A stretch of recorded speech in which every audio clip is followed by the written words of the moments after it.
Welcome to Bullish and Beyond. It's Beery the Bull. I'm your AI co-host. Join myself, Brian the MacMan, and JT Knows Things while we dive deep into the world of stocks, crypto, and how to live a bullish life. It's time to get bullish, and there's no better place to start than right here. Let's dive in. Hey everyone, we're on with another episode of Bullish and Beyond. And we have an amazing special guest today, Adam Koehler. He is an entrepreneur like no other. This guy has more businesses than you can possibly imagine. You know, he was one of the co-founders of DotLoop that sold to a company called Zillow. Everyone here knows Zillow. Super cool. Adam was a co-founder. They sold for over $100 million back in the day. I'm bullish on what he's done with that money because he parlayed into more businesses. He bought a castle in the city of Covington, turned it into a business called CovWorks. He's got rentals, events, everything out of that place is possible. So cool to have Adam on today. And today he's working on a business called Content Credits. I am bullish to hear about everything Adam's working on. Welcome to the show, Adam. Yeah, thanks, Brian. It's awesome to be on. And I was on your podcast, Side Hustle City, when you first started, what, oh, man, I 6 think, years ago? Were you the first guest or like what are the first couple guests at least? I think you Number might have been one. number one, man. Yeah. I appreciate you.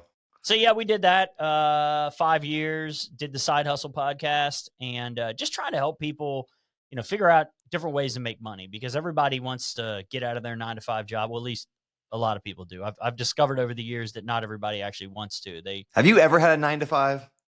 Yeah. Oh yeah, man. Oh, Okay. dude. Yeah. That's why I hated it. I cannot see myself. I only know you post 9-to-5 job. I knew you basically when you were selling your business to Zillow. And then after that, you were just full blown entrepreneur. Yeah. Well, you know, Rand Mullins, I worked for him for a while at his agency. Okay. When he owned Metaphor Studio. And then pretty much everybody that's ever worked for him has at least dipped their toes into entrepreneurialism. He's like contagious with his entrepreneurship. So he's a pretty cool person to know. Shout out to Rand. He's the Ranimal. Awesome. Yeah, the Ranimal. That's right. We'll have to get him on someday. Yeah, he's a good dude. And yeah, he just got everybody hyped up. You know, he wasn't, you know, hey, if you guys want to start your own business, you want to do your thing, you know, you don't want to work here, that's fine. You know, you just let me know. And, you know, I'm an entrepreneur, so why would I stop you from being an entrepreneur kind of thing? And, you know, a lot of the stuff we worked on. And you started your own agency, which you're still running now. Yep. And I'm in my building right here. So actually, when we sold DotLoop, I was downstairs from DotLoop because I had started an advertising agency at the same time called Reversed Out. And that kind of spawned out of a freelance gig that I had. And it just I started getting more and more clients. A lot of the people, it's really incestuous, the advertising world. And if people don't know, Cincinnati is really big for advertising because Procter & Gamble's here. Kroger. So much CPG in Cincinnati. Yeah, Huge. a lot of stuff. Well, Procter & Gamble literally invented advertising. They actually invented the soap opera too, so they could sell their soap during the day. I didn't know that. Yeah, that's so funny. They invented the soap opera. So, but yeah, Procter & Gamble's here. They're one of the largest advertisers in the world.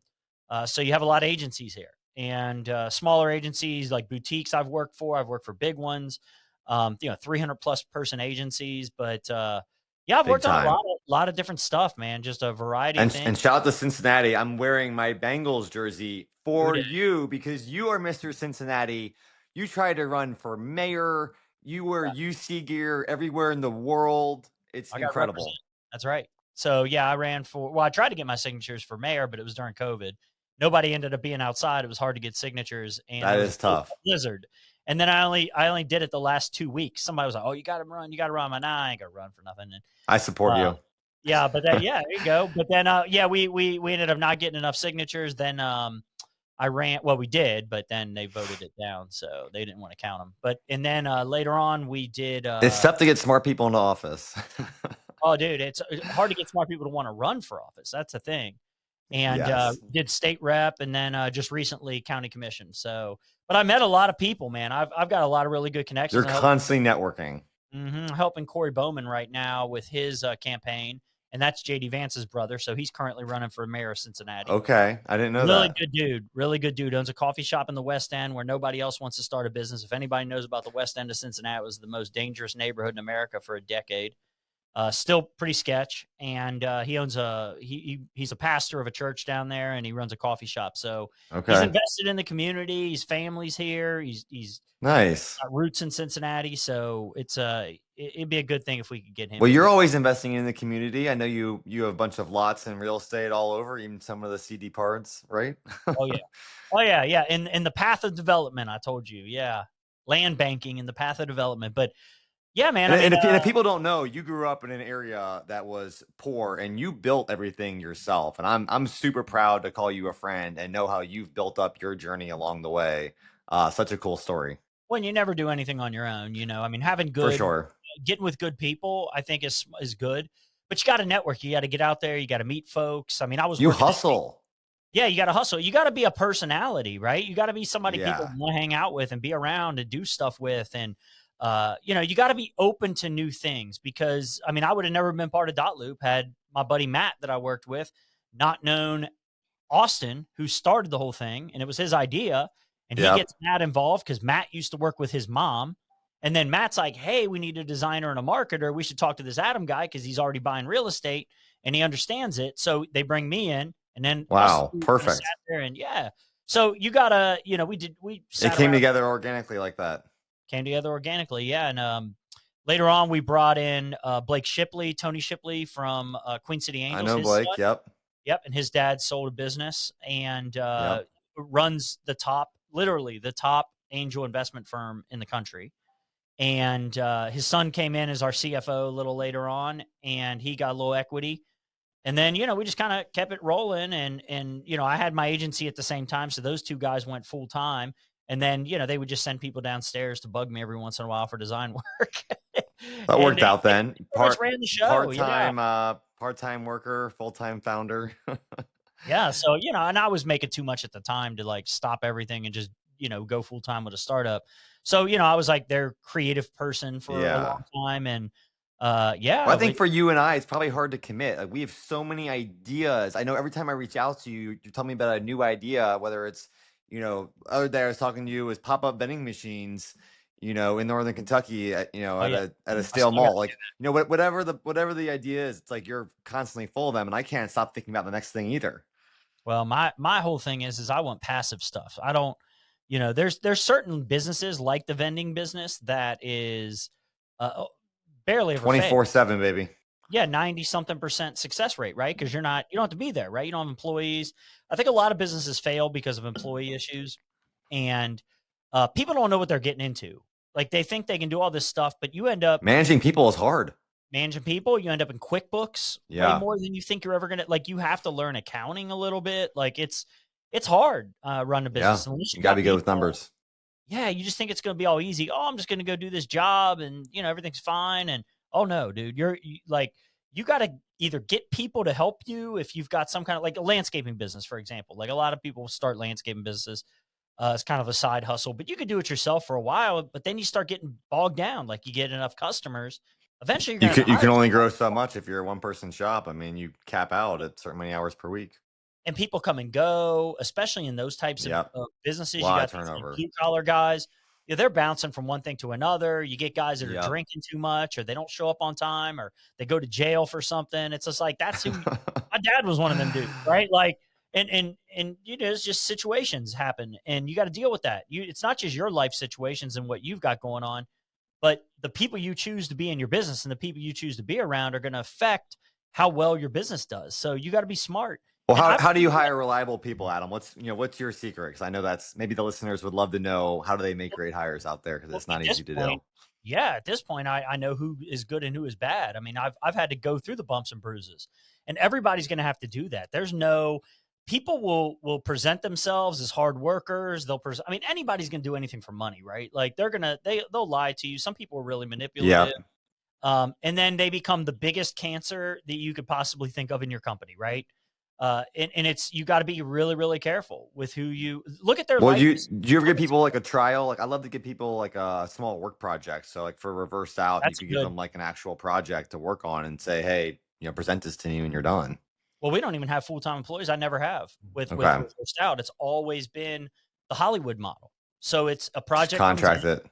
Yeah, project comes in, depends on what the tech is. I just bring people in that Yep. I've learned actually do stuff over the years. I There's like people it. that, they would kill it in the agency world, right? And when you work in an agency with 300 people, you get to know who's good and who's not good, right? So you like, oh, this person's really good, and then you learn that they're freelance, and so you hire them, but they're not as good. They're not as hard of a worker when they're freelancing They as were they better at the are in the agency. agency. They're better as an employee because they know they can get fired, right? And this is just a gig for them, whatever it is. And they're trying to move up in the company and kick butt and do all that stuff when they're an actual employee. But then when they life happens, oh, they come up with excuses, my kid, this and that. And I Yeah. do that, right? Like I got projects I need them to get done over time, and this has been 14 years. I've learned who's good and who's bad, right? And it's just Enough trial and error. trial and error, man. Like you just take the bumps and bruises, but it Yeah. toughens you up too.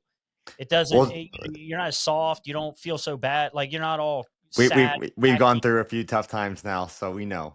Oh, you had a lot of. I mean, you had to have employees. Like No, we had people testing devices at Cellular Mac. I mean, yeah, you needed to be on site. You're working through, if they don't see doing you, everything, they shipping slack stuff off. out. You had to be there. Oh, yeah, you have to be there. And plus, you want to set an example. You want to look like, hey, look, I care about my company too. I'm not Yeah. just out on the boat doing whatever. I'm here, like I'm doing work, and you should be, right? Or they'll slack off, or they'll start pushing your. It helps to show up at pushing the your limits. office. Yeah, they'll start questioning. Well, where were you at? It's like, bro, you work for me. Like, why are you asking me that? Well, back in the day, I was working, the hardest, and people, didn't always see it. It's like I almost had to tell them, hey, I actually was working till 4 a.m. I mean, I was working 14-hour days don't see for a that. They don't see that. decade. They And don't that's see how I was that. able to grow the business and sell it. But yeah, people don't always see that how much work goes in behind it. Or, now I can do things so quickly because I've already built up the network. I have deals flowing to me. I'm able to do them quickly because of Yeah. the skill set that I've built. But not everyone knows that. They don't see that stuff, man. They think you Yeah. got lucky, or you family money, or they'll come up with all kinds of excuses to make up for their own inadequacies, right? Like nobody wants to admit they're a slacker. Nobody wants to admit that they're the problem in their own life. It's always somebody else. So they'll come up with any old reason why, you got lucky, you did, but it's hard work, dude. Like you and I both know. Well, And you I've don't seen- get lucky. You make it happen. You actually put action towards things. And your latest thing, content credits. Let's pivot over to that. You are making these micro payments happen for content. It's almost like freelancing for content. Those little payments you got to make to get it. Will you tell everyone how you're going to revolutionize the world with these micro payments for content? Yeah. So essentially every time you hit a paywall, wouldn't you rather pay a quarter than get a Yeah. $40 a month subscription? So that's what we're building. Right? That's the reason I don't read the article, because I don't want to sign up, but I would love just to pay a little tiny bit. And that's it, right? So you pre-fund your account with whatever you want. There's no monthly subscription. Minimum's $10 because there's bank transactions. Transaction. Yeah. Yep. So I don't want a bank transaction every time. Can I use Apple Pay, Adam? Yeah, you can use Apple Pay. Yeah. Sweet. Yeah. So we got PayPal set up right now, but I believe you can use Apple Pay through the PayPal thing, and then you can also use your credit card through that. But we're going to switch over. Eventually, we're going to get our own payment rail. There's a group here called Payload in Cincinnati that we're going to start working with, and potentially build our own bank at some point, so we can get around these transaction fees. That's ambitious. Yeah. But I mean, that's down the road, right? But right now, you don't want to have to. You could just partner. You could just partner with a good bank in Northern Kentucky. Yeah. I mean, there's banks here that charge 2.5% versus almost 4% with PayPal. You should talk to Heritage Bank. They're right in your backyard. Heritage is good. Republic, First Financial. I know the owner at Heritage. Oh, do you? Oh, well, definitely connect. Yeah, David. But yeah, that's the whole idea. It's just like people have subscription fatigue, right? They're sick and tired of everything's a subscription now, right? And blame the VCs for that, right? Blame the VC world. Great way to lock in some recurring revenue. Can't blame them. Blame private equity. Blame all these guys for putting this. Everything's a subscription now, right? It doesn't matter what you have. But you know what the funny thing is there's no subscription with your model. Not possible. Yeah, you just pay $10, and then essentially we cook. You're logged in on your browser. And then any of our partner websites, New York Times, Wall Street Journal, any of these guys in the future, they need to call me. They should sign up. Yeah, when you hit the paywall, all I want to do is have them add a button underneath the subscription option. It says, hey, if you don't want a subscription, Get past the paywall now and There's use one of your another option. There's another option. And that's all we're saying. One content credit. Listen to your customers, right? Your customers are saying they don't want another subscription. So what do when they have you tested that when people hit the paywall? You know, what percent would actually click back over the content credits instead of the subscription? So we hired Clarity Research. What does that show? So some websites, not the most super popular ones, but some websites that have paywalls on them, I'm saying like 50 to 100 top, have upwards of 97% bounce rates on their paywalls. For me, I mean, my personal bounce rate would be 99 point something percent. Like I just leave. Yeah, you leave. And you know what the thing is it's the only industry I know about that actually trains its customers not to interact with their brand. What other industry does that? There's just no other option. There's no other option. And think about it, Bloomberg. I mean, I'm like Googling it, trying to like find someone else that like posted it somewhere that I can reread it. I mean, even for Cincinnati stuff, I mean, I would send, you know, my friends, try to send them like an award that I won in one of the Cincinnati, you know, papers, and they couldn't even read the article. And my family's like, how do I even read about this? Like, there's no option. Today, dude, go to my Facebook. I just posted 2 of our DotLoop alums just started a new business. It's on Cincinnati, which is part of the Business Courier. Paywall. Nobody can read it. I can't read it. I'm not buying a $500. No, I don't want to buy it. I don't care enough to buy it. No, I mean, I like it every once in a while. I see an article. What did Austin Allison start now? Yeah, no. It's a different one. It's a couple other guys. Yeah. They started a new company. It's still in the real estate space, but yeah, they're rocking it out. Will Stevenson, he was one of our early employees, but he's that dude, man. I think he sold like 4 businesses now. It's wild, yeah. But you were trying to revolutionize real estate too. I mean, you're trying to get blockchain in real estate with C-Prop. Yep. Is C-Prop still alive or no? It's still floating around, but we're a little early on that. So one of these days, dude, timing is so crucial. You think that the SEC would come up with like straightforward laws on crypto and things like that. But our idea was to tokenize real estate assets and have a platform where they trade on. So if I own this building, right, which I do, if I want to buy shares in a building across the street and I know they're for sale, I can go on there and trade some of the shares. Convert it. Right. And there's a conversion rate based on the cap rate of the building. Makes so much sense. So, I mean, yeah, it does, but great way for people to, diversify. Like, hey, I got this, house or building, and do you want to share some of mine? I'll buy some of yours. Yep.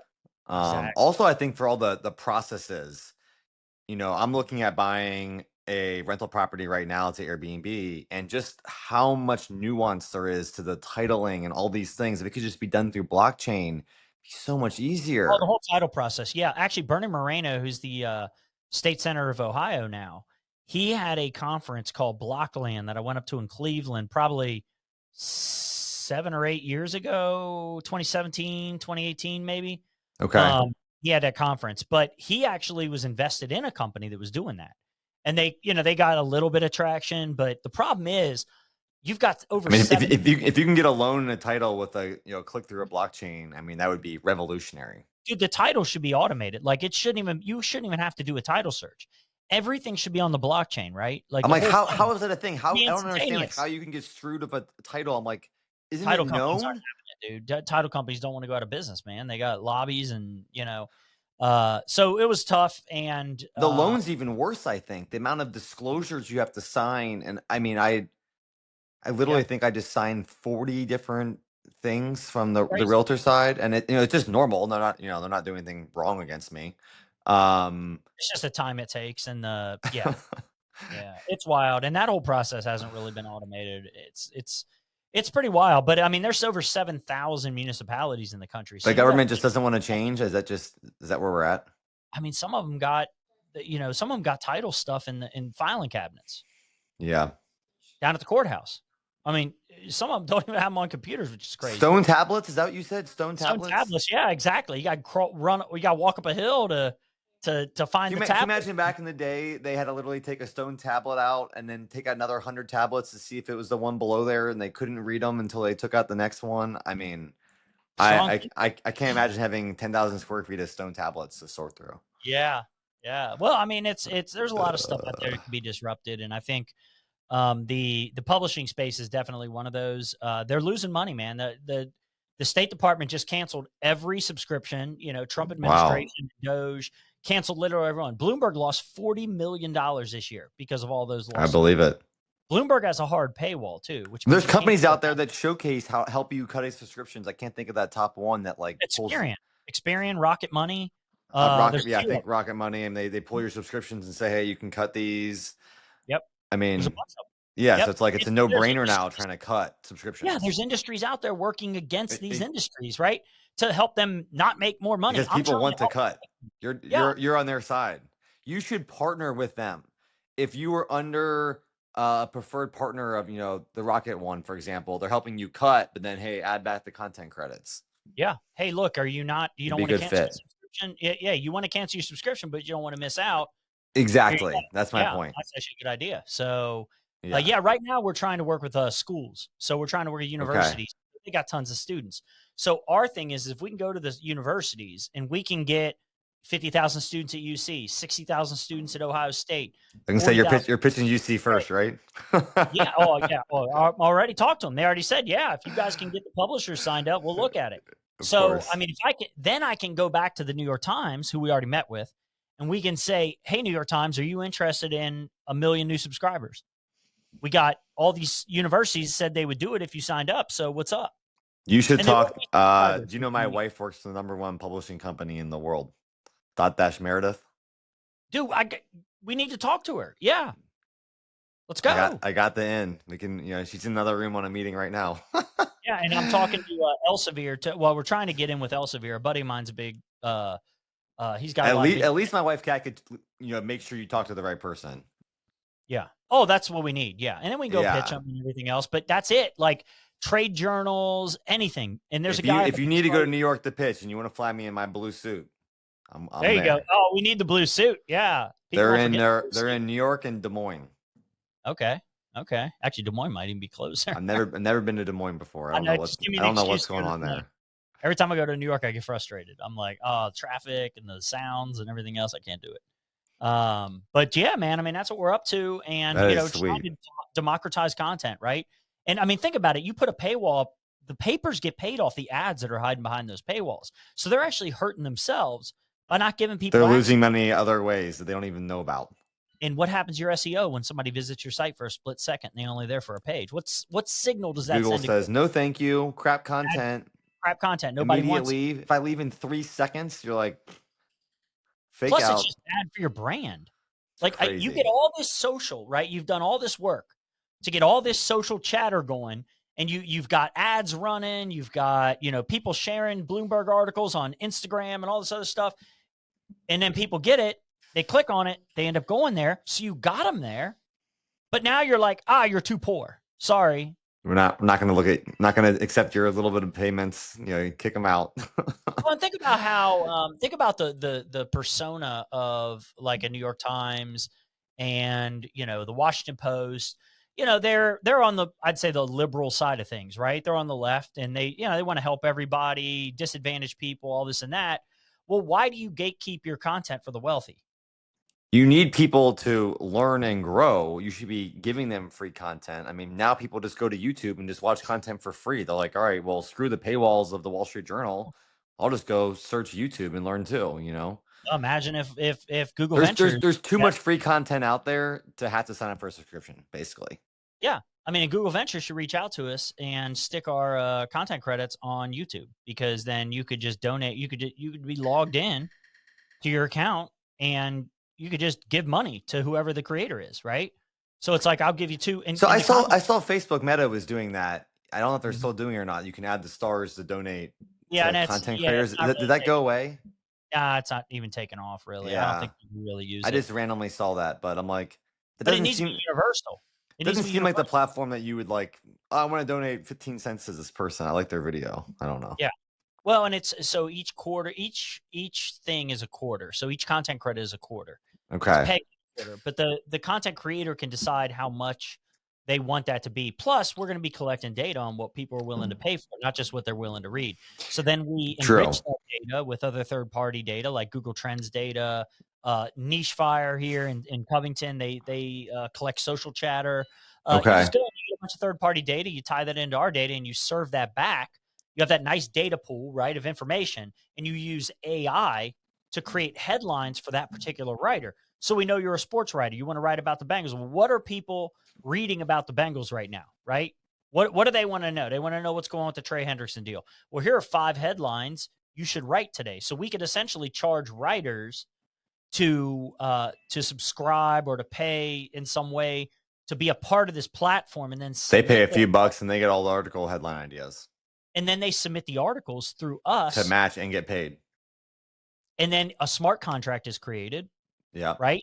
So there could be the first person that selects it. Yeah, they get the smart contract for that article. We get 5 cents every quarter. Maybe the writer negotiates 7 cents for his article. Because what we're going to tell the paper is we're going to say, hey, look, we got 100 submissions for you today, but these top 10 are the ones you should put in your paper because you're going to make the most money on those today. People are going to read them.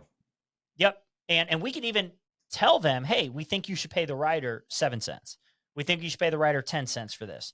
And then the writers just get paid royalties. I like it. A little suggested pricing. The paper becomes a platform. It doesn't have to hire all these full-time writers anymore. Wow, using AI to help an old school paper. Who would have thought? I mean, dude, I don't want to go into industries that are buzzing right now. There's too much competition. There's too many people. There's too much noise. Everybody's just you're finding the blue ocean, and you got to find places that aren't oversaturated. So yeah, it makes sense. When did Austin create DotLoop? Austin created DotLoop in the housing crisis.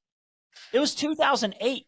That's the best time to start a business during a crisis. When he got a hold of us and brought us on, dude, it was the worst time for real estate in memory. And we started a technology company because why? Perfect. Because a lot of these young agents were losing money, man. They were looking for opportunities. They needed something. What gives me the edge, right? What's going on in publishing? Nobody wants to buy their content. Nobody wants to subscribe. They're losing subscribers. Yep. The federal government just took millions of dollars away from each of them. Where are they going to get this revenue? It's moving down quick. Passive readers, man. You got to get those casual folks. I mean, I would imagine their industry is going down double digits on an annual basis. I mean, how much money do you think you'd spend a month on, like, you alone, on things? If you knew you could go to any site and you didn't have to worry about your subscription. Well, I'm wondering, some of the articles I want to read are really expensive. These articles about Apple and stuff like that from an investor standpoint. And, sometimes they might be thousands of dollars. Yeah. So I would pay $10 or $20 to read them, not sign up to have some crazy subscription with that company. So, I would pay high value for high value articles. That's something that I'd be personally interested in. So I love Apple. Yeah. So, I mean, you think about it, like the content your wife's company's putting out, Elsevier, some of these trade journals. There's an investor that we're talking to right now up in Detroit, and he owns a bunch of construction trade journal type businesses, which is one of the reasons why he's interested. Yeah. But putting out that kind of content specifically for the type of people, and think about it like a newsletter. We learn what you like to read over time. They'll push it right to me. Now we're pushing their content in front of you, and they're using our user base. Yeah, you'll use AI. You'll email me, hey, do you want to read these today on an email? And I'll click one, then I'll pay a quarter when I get there. And they all have lists of people that used to be subscribers that they've been dripping on with emails for the last year or so. And they don't work because no one wants to resubscribe. Nobody wants to resubscribe. So why are you sending them emails about resubscribing? And the next email needs to say, don't resubscribe. Click here to read for a quarter. Then boom. No brainer. And Brian, there are billions of transactions every single year. Billions of visits to just the top 100 news sites, dude. Billions, right? And if we got a quarter off of each one of those, wow. And we keep a nickel off of that, I can say, yeah, take your nickel. The pennies add up. Refreshing my bank account, like when you check your crypto, and every 5 minutes you're like refreshing it to see what happened. All right, so you make a bunch of money on this content credit business. What is the next business you're going to start? Oh man, I don't know. International. Do you already know where you're headed? What's the 10 to 30 year journey for you, Adam? Man, I don't know. I kind of want to own a place all around the country, like an Airbnb type property, like all around all the places that I like to go to. You love traveling. Oh, dude, I love it. Yeah. If people don't know you yet, they need to follow you online. You're a really fun person to see because you have so many fun pictures when you travel, whether you're going to Orlando, Disney World, or you're going to Europe. I mean, you're always eating, Oh, I need crazy to stop. desserts. And Oh, I'm out of control. Yeah, I snack too much, especially when we're at Disney because there's nothing like there's really nothing healthy to eat there, man. It's not a lot. insane. And my wife loves Disney, so I'm not even a Disney person. Like I don't, But I you went to love your school for wife. computer animation. I would have worked for Disney back in the day as a computer animator, but she loves it, so I love it. She doesn't share my Cool. passion for sports though. So Oh. What are your top 3 cities to visit? oh, that's a good question. You know what I love is Budapest. Really? Believe it or not, dude, it was a I've sleeper never been city there. for us.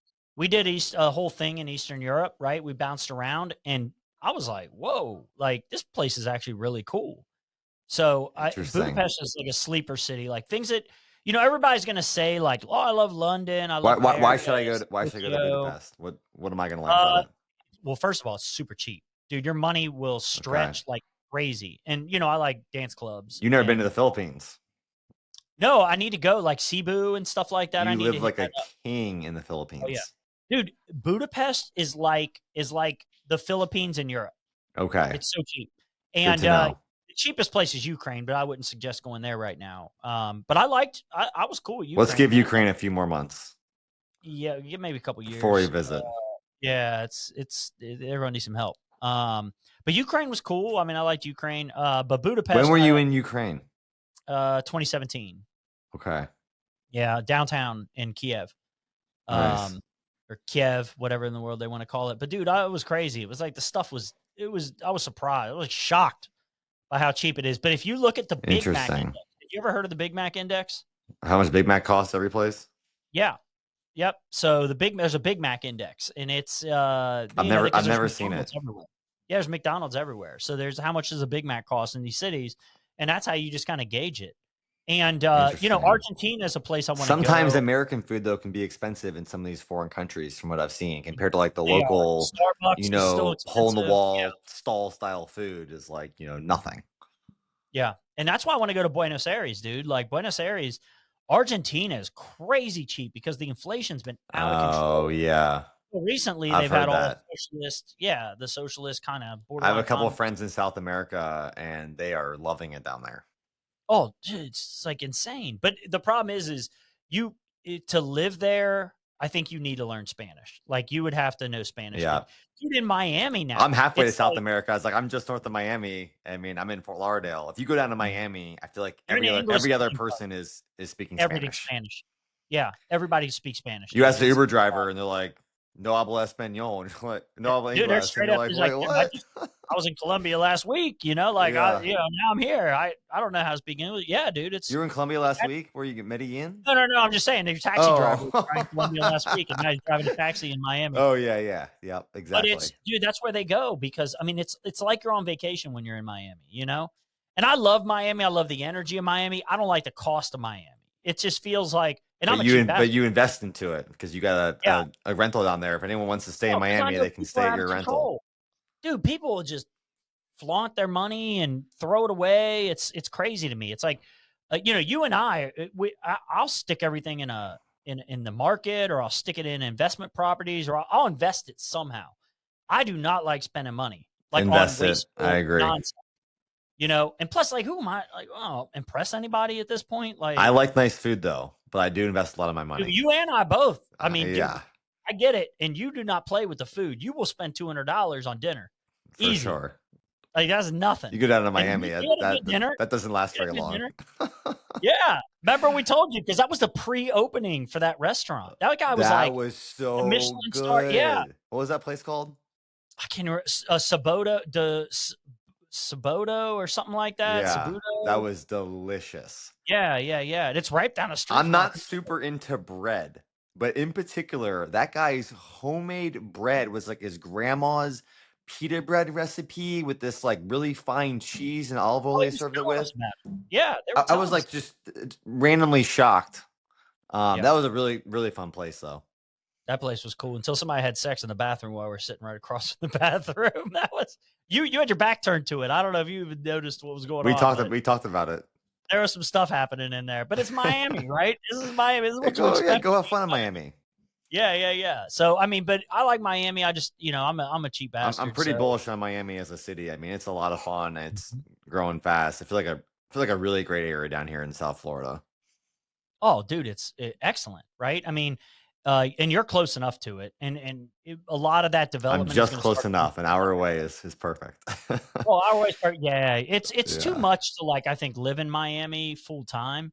It's just too much happening, man. There's just like so much going It's on. I mean, it is intense. like Manhattan, right? I Yeah, mean, when no, you're literally. downtown It's the and Manhattan of you're the in South. Brickell, dude, it's Manhattan, dude. And I was crazy. I was one night. I was just walking across the bridge from downtown to Miami, going across the river, and there's got to be 150 people out running, like a running group. At night. But no shirts on. Everybody's Yeah. ripped. All the women are beautiful. People working All the out all men are, hours. yeah, dude. And it's just like people are just running, dude. I'm like, man, like that don't happen It's out here. competition down there, man. Yeah. Oh, it's a major competition. Yeah, for sure. You better But start working. You I'm better like, start working out if you're gonna take your shirt off in Miami every day. I did 4 miles this morning, man. There 4 you miles go. this morning, 5 miles a couple days ago. I'm training for the pig right now. So, What do you do to stay healthy in life? uh, let my wife cook. That's funny. Because I got a Skyline problem too. So You like Skyline more than most. I got I'm those not a issues. big Skyline person. I know you are obsessed with Skyline. I see your pictures. When you leave the country, first thing you do, come back, go to Skyline. Oh, I'm sad, dude. Like I don't have my Skyline. It's a bummer. Oh, we found the Skyline down in Orlando though. We were actually Okay. at Disney, and the owner of that Skyline we ate at the night before Wow. was there, and I started. I had to chat him up, and I got a picture with him and all kinds of stuff. He's like a celebrity for me. And but yeah, man, You think you're ever going to open a Skyline? dude, I want to open a Skyline sports bar. How is that not a thing? I don't know. Why is it not a thing, dude? That makes it is that kind of like, call it like drunk food or whatever. Like you're having like a chili cheese coney, like with your draft beer, watching a Bengals game. It seems like that goes together. We have the best, worst food in America, dude. We got La Rosa's pizza. What are we famous for? La Rosa's pizza, Skyline, chili, Graders, ice cream. Dude, everything from Cincinnati will ruin you. Like, and if you eat it all together, it's over. There is no healthy food in that entire list. No, dude, we don't have we're not known for okra. I love eating okra. I love eating baby back ribs. I mean, there's a lot of fat on there. Yeah, that's true. And then that sweet barbecue sauce from Montgomery Inn. Yeah. Oh, it's good. I will say I make better ribs than Montgomery Inn. Yeah. Oh, whoa. I okay. make killer ribs. Don't tell me that. It's one of the top 3 things I make in the world. You're gonna have me having some expectations next time I come down to South Florida. You should come very high expectations. It takes me about 7 to 8 hours to make them. Whoa. Yes. This is I would expect nothing less. Brian. I perfected it during college. I was making ribs like once a week. So I mean, literally, just the process of making small changes and iterating. Kaizen. If people don't know, getting 1% better. Every time, as I was doing that every week, and after a year or two, I perfected the ribs. Well, I know you love to cook, and you're also a sommelier. Yes, sir. I don't even drink, so that doesn't help me at all. But I'm bullish on you not drinking. You're living extra healthy. Your drug of choice might be nicotine and sugar. Coffee.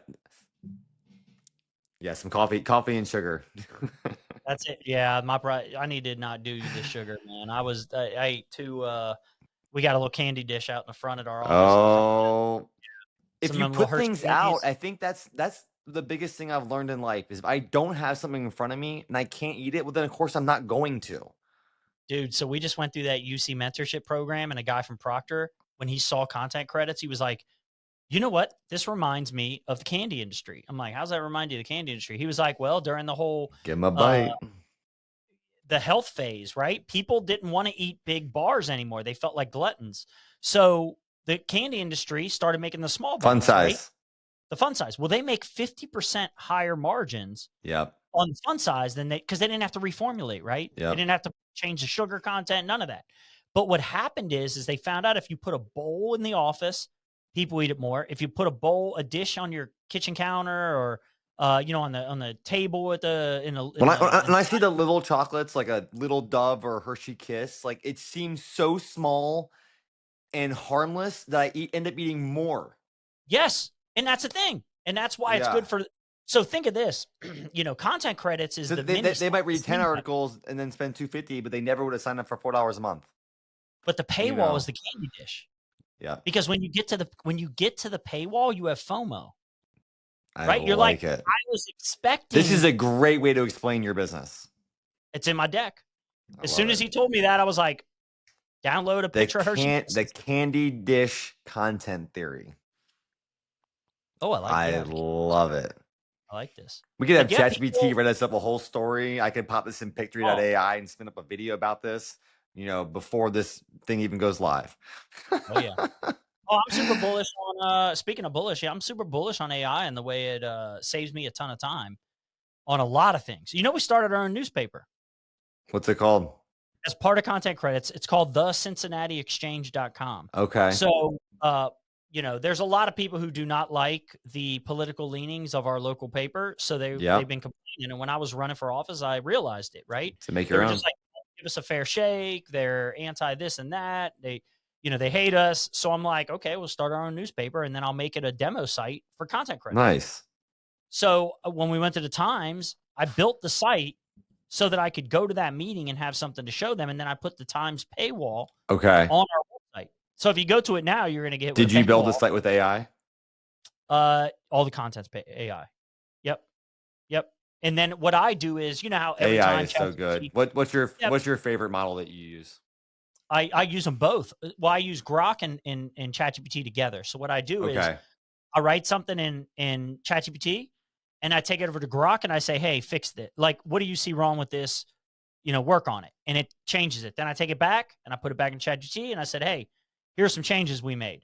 And it's like, oh, okay. And you go back and forth with Why do you start with ChatGPT versus starting with Grok?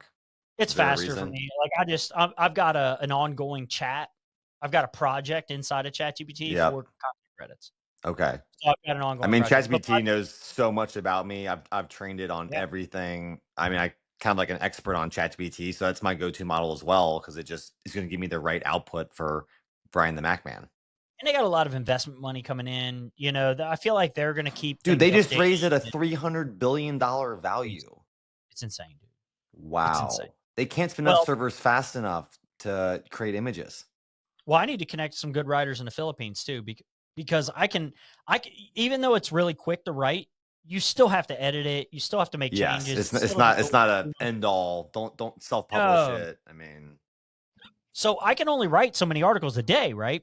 So I need to get some people in the Philippines, and I know that there are some really good English writers in the Philippines. Since you brought them up, so I need to connect to some writers in the Philippines and just get them on it so that we're writing articles every day. I like it. But then also a lot of these people that I met through politics. I have a couple connections I can make for you. Not this one's not in the Philippines I'm thinking of, but their company does a lot of writing and AI articles and stuff like that. It could be helpful. Okay, I need it. Yeah, send me that connect because I need stuff to be. This dude is another epic entrepreneur like you. His name's John Rampton. He runs so many businesses. I am mind blown.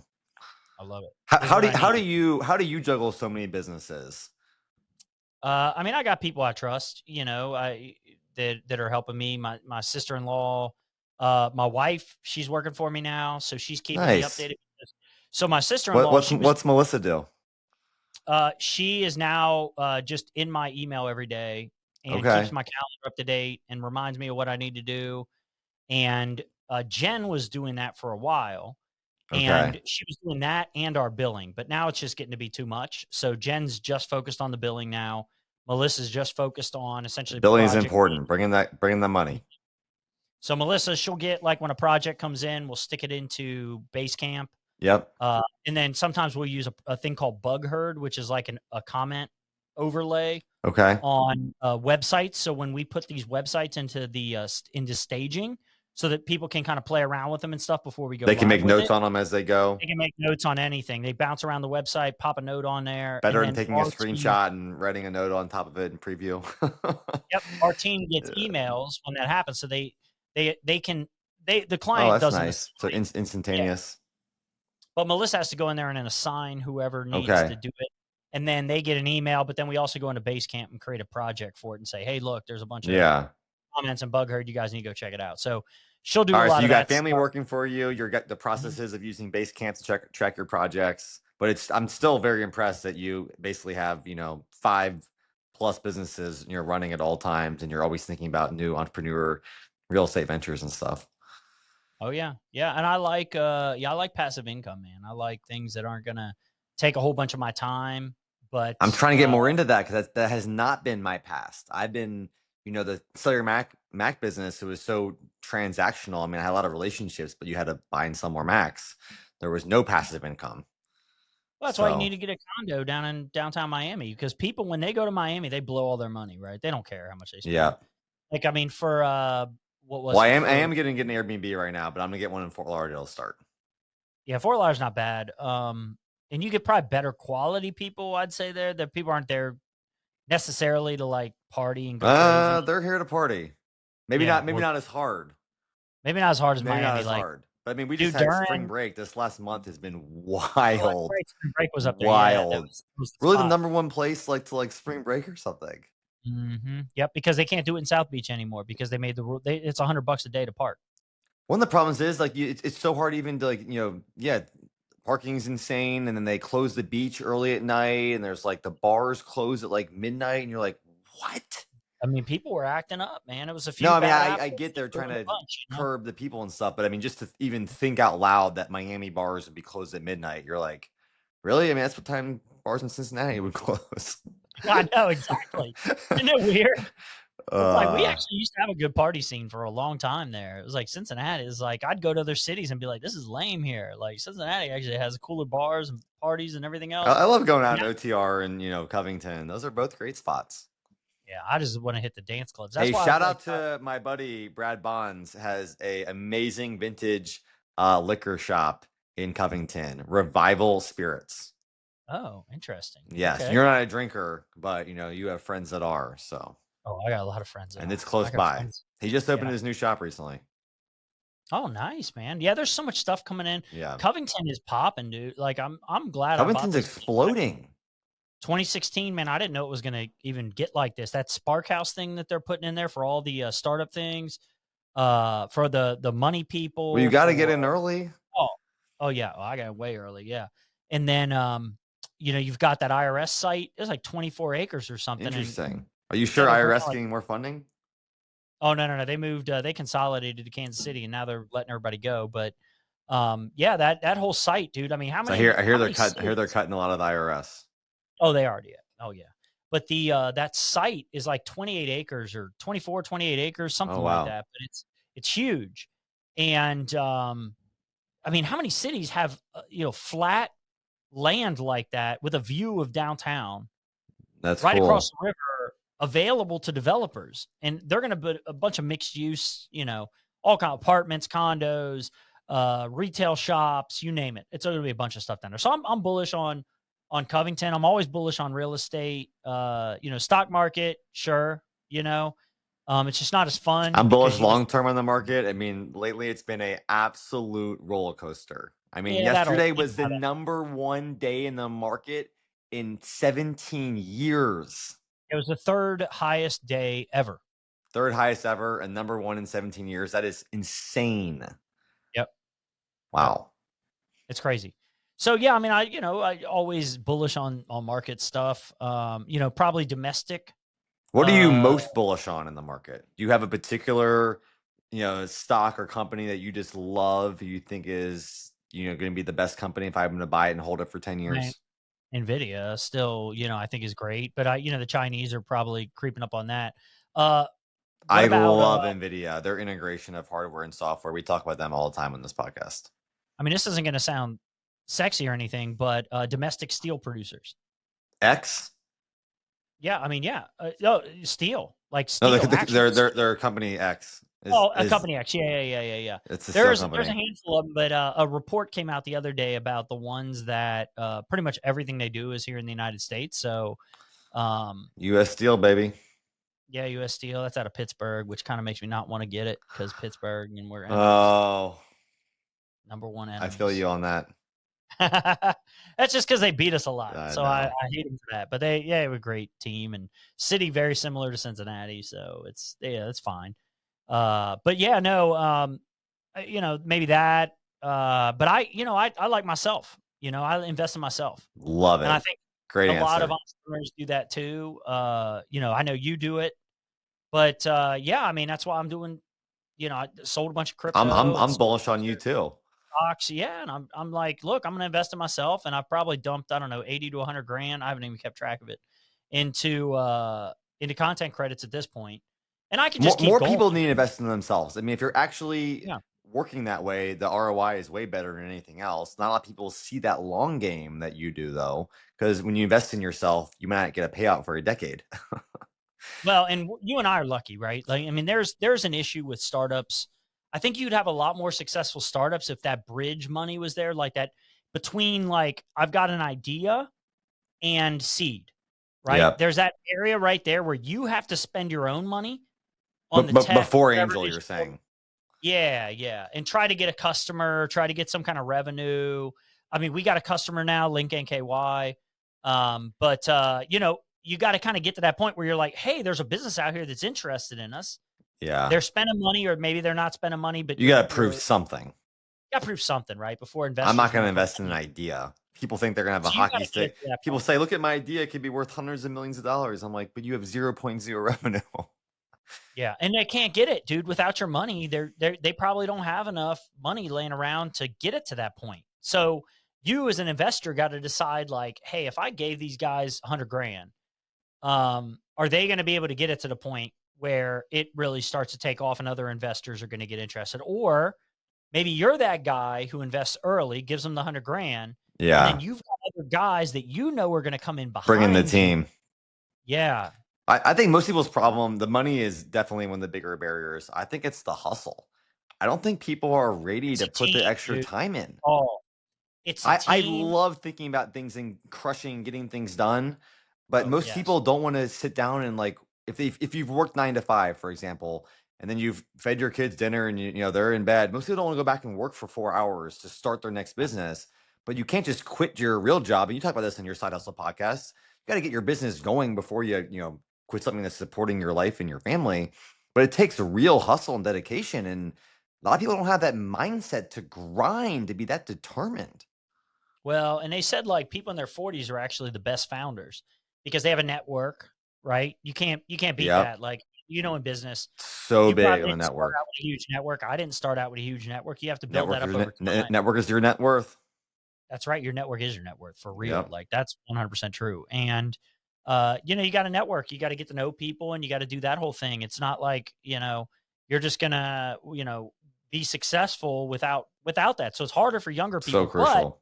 the advantage younger people have is they can go live with their mom, and they can Less to lose. They're fearless. yeah, they don't have kids, right? I took way more They chances when I first also started my business. I was like, oh, if I, blow it up, or, I did something that like wasn't by code, oh well, like you're not buying insurance for stuff because you don't care. That's right. That's right. Yeah. I mean, but the older people, I think, you just got a better network. People want to get behind you if you have some wins under your belt. And And that's maybe one it of the is things having that that money at that point, having that, personal seed money that they might have saved up by the time they're 45 that they don't have by they're 25. that's right. Yeah. But, and the one thing is, it's really sad. Like the things the negativity and stuff that I see with like the younger generations and everything, they're so beat down, and they hear this negativity, like you can't do this, you can't do that because of you're a woman or because of whatever it is. And they believe Don't that. accept it. Never accept Don't it. accept it. No, No. dude. Like, and they're like that into their like late 20s. And it's like, Uh, don't waste your 20s feeling sorry for when people yourself. tell me no, I'm trying to figure out how I can make it a yes. Dude, how many people do you know that sold companies? Like you and me. Like, and there's a handful of other people that I sold got a stuff. handful of friends, but they're not a whole lot. Dude, there's 3 million people in the greater Cincinnati area, if you include Dayton, right? How many of them have sold companies? Only a few. I mean, when we sold ours, and this was in 2015, when Austin was like, yeah, we're gonna sell this sucker. Dude, 1 in 100,000 companies. 1 in Wow. 100,000 startups sold for over $100 million. It's rare air. 1 in 100,000, dude. Like that's crazy, right? I mean, it's gotten better because technology's gotten easier to build and things like that. I think it's probably getting better. I didn't get to that level. I mean, I only made it to, a little over 10 million revenue. And I think the number was, only 1 in 10,000 businesses ever get to 10 million revenue. We got to 12. I mean, yeah. And that's about when you're probably looking to sell something. If you want to go to 50 or 100 million, then you could probably IPO. A whole nother skill set. Well, IPOing right now isn't as sexy anymore. I mean, the restrictions on being public, it's intense. The SPAC thing is kind of pooped it's out now. It's so expensive to go public. One of my friends of friends just took their company public the other year. I mean, I think it's something about like $4 million of annual expenses or something. It's insane, dude. Yep. Nuts. Yep. And that's just just to be public. That's not all the other hassles. I mean, if you could just sell to a publicly traded company, I mean, they already got it all done. Right? And then then maybe you get stock and some cash. Like ours was an all cash deal, which kind of sucks because Zillow doubled the year after. Oh, well, it also could gone down 80%. So I take the all cash deal and reinvest it. Yeah, you never know. And I mean, I bought this building. I mean, it's 500-something thousand. So you invested in yourself by buying the building. Yeah. Yeah, and now I'm doing $20,000 a month in revenue. I love it. In the building, and I bought it for $585. So the building's probably up 10x in value. I don't know. Oh yeah. Well, I mean, if it with the revenue we got now, probably like 2.5 million. But if I fix the upstairs and I do if I get more, I mean, I could continue building this out and get a lot more revenue, and probably sell it for 10 mil, something like that, and on a $500,000 investment, and then some legwork. I like it. Asking people they want to move in. I mean, we're at 100% down here, but if I wanted to fix up the event space upstairs, I mean, we got a caterer. Go pre-sell some weddings and events for 2028, and then use that money to fund the build out, and then go. Could do that. Yes. Hey, look at this. Look at this storage unit we have up here for all my rental property stuff. Imagine it looking better. So cool. Well, like you said, investing in yourself, that is one of the most bullish things that anyone can do. So encouraging everyone out there, have that type of mindset, invest in yourself, and make it happen. So Adam, how do people find you? What's the best way to connect with you? Oh man, LinkedIn probably is the best. You can see everything I'm doing. If anything strikes a nerve, or if you guys are like, hey, look, I want to know more about this content credits thing. I want to know more about CovWorks. I want to know more about commercial real estate, regular real estate. I mean, I've been renting regular real estate for 25 years. Yep. Just go to my LinkedIn. I'm cool. Just Adam Koehler. Drop us all your social links, and we'll include them in our show notes. Will do. Sweet. You are an awesome guest. I'm so happy that I was your first guest in your podcast. You're only the second guest we've had on our podcast. So pretty my goodness. Epic. I love it, dude. I love it. I am bullish on you. You even got time for this between your eating. This is fun. I love learning and sharing about the market. So, I mean, I'm always talking stocks. JT, he's always talking crypto. And, we barely even talked about stocks and crypto today. We kind of talked around it and blockchain and, some other investments and steel and NVIDIA. So we'll talk Kat about content credits and see if she thinks they'd be interested. Because, all right. We're going to see what we can do with Meredith. All the connections. I'm using my network right now. You see this, guys? See this? And you can write off your next trip, and you're going to, fly me out in my blue suit. Then we're going to meet in Miami for dinner and celebrate. That's right. I do owe you dinner, like a birthday dinner, because that was my birthday dinner. So. Oh no, I'm happy I got to celebrate your birthday with you. I was the third wheel. That was a blast. Dude, you were so happy. You were like, "Oh, I love experiences." Is honestly what I live for. It's so fun. Yeah, dude. Whatever they did with the ribs, it wasn't even on a bone. I don't know what you said they did. Like they did something, but them ribs were delicious, dude. Oh, I think that. Wait, we're talking about the meal we had in Fort Lauderdale. No. In Miami. Oh, okay. And downtown. Yeah. So much stuff, man. It was crazy. Anyway, I'm hungry now. We've had some good food together. All right. Everyone's getting hungry, mouth-watering, whether they're mouth-watering over the next stock pick of NVIDIA, or they're thinking about buying some, Cincinnati food, that Skyline chili, the ribs, the greatest ice cream, whatever it is. Thank you for joining us, Adam. You are incredible, and we're going to make sure everyone connects with you. So cheers and stay bullish, everyone. Bulls. That's a wrap on today's episode of Bullish and Beyond. Remember, the market never sleeps, and neither should your ambitions. Whether it's stocks, crypto, or just leveling up in life, stay focused, stay bullish, and keep charging forward. Keep your energy high and your mindset bullish. This is Beery the Bull, your AI co-host, Brian the Mac Man, and JT Knows Things signing off. All content published by Bullish and Beyond, LLC reflects personal opinions only and is provided for informational purposes. Please conduct your own research and discuss with your accountant and/or financial advisor before making any financial decisions. The information presented should not be taken as financial advice. We are not financial advisors. Nothing you hear, see, or read in our content should be considered as any form of financial, investment, or legal advice, or a solicitation to buy or sell any assets, or to make any financial decisions.